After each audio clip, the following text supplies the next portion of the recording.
So there's a chain of hotels in Uh-huh. Las Vegas that was attacked, Yes. cyber attack.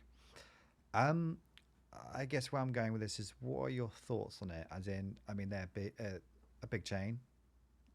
They pretty much paralyzed them for, I think it was for a week from Wow. memory. But yeah, just want your thoughts on it.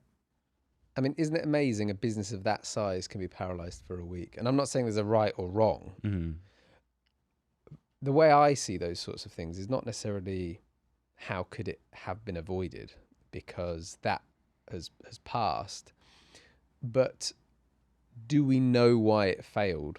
Like, had that risk been identified so that business could survive that week of being paralyzed? That's a far more important question than, oh, you were down for a week. Because yeah, you got, there'll be a bit of public embarrassment, there'll be a few angry people, but in this day and age, how many customers are not going to go back to use, say, I don't know, Hilton or a Marriott, just because they couldn't get in for that week? I don't think you would blame the hotel chain in this day and age, when you know just how everybody is at risk, you know. So, but the way I would want to approach that is, okay, so this happened.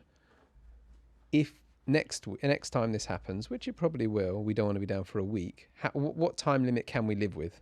A day, 2 days, 3 days, and then just work backwards and say, okay, what systems can we restore within 2-3 days, even let's say with a bit of data loss, that would allow us to continue operating. And this goes right back to the beginning, the question with you, Antonio. It's like, what are your risk areas you're trying to protect in your business?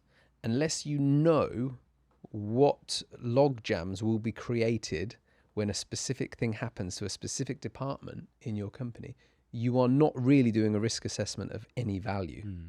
You know, it's like, what matters most in a hospital? What matters most? Probably electricity, right? Like, ultimately, you might have an administrative nightmare if your systems went down because you wouldn't know what people needed. But Yeah. but you could still make some judgment calls if you have the machines that work or the Mm-hmm. people that can run around. And all businesses need to be thinking in those terms. What are the risk areas? So that's my thoughts around that anyway. Okay. Good question.